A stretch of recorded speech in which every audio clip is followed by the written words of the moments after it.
तर गणपती विसर्जन मिरवणुकांचा उत्साह आता शिगेला पोहोचलेला आहे आणि संपूर्ण राज्यामध्ये अत्यंत भारावलेलं मंगलमय असा उत्साहपूर्ण वातावरण सगळ्या शहरांमध्ये दिसून येते आणि विशेष करून मुंबई पुण्यातल्या मिरवणुका तर अगदी जगप्रसिद्ध आहेत आणि त्यातलीच आपण ही काही दृश्य पाहतो आहोत।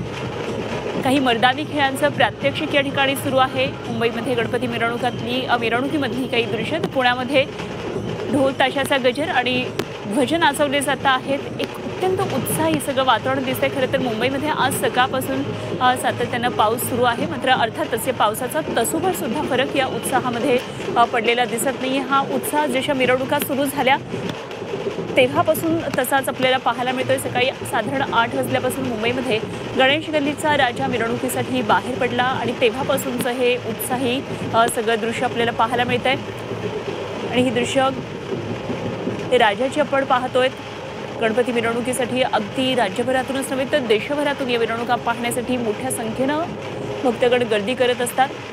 बाप्पाला निरोप देण्याचा आजचा हा शेवटचा दिवस आहे आणि म्हणून अत्यंत भावपूर्ण असा हा निरोप दिला जातो। तर दुसरीकडे आपण पुण्यामध्ये ह्या गणपती मिरवणुका पाहतात ज्या अत्यंत पारंपरिक पद्धतीनं आपल्या सगळ्या ज्या कला संस्कृती असतं त्याचं सादरीकरण करत करत या मिरवणुका पुढे जात असतात।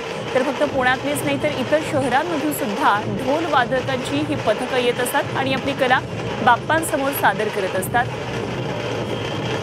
तर आज सकाळपासून पुण्यामध्ये 9:30 वाजल्यापासून सगळा हा उत्साह पाहायला मिळतोय आणि उत्तर हा उत्साह आणखी वाढत जाणार यामध्ये तीळ मात्र शंका नाही।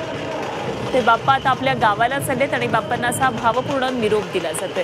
गुलालाची उधळण संपूर्ण असं म्हणतात आणि हे सगळं दृश्य पाहण्यासाठी अशा प्रकारे हजारो मुंबईकरांचे हात सरसावलेले आपण पाहतोय।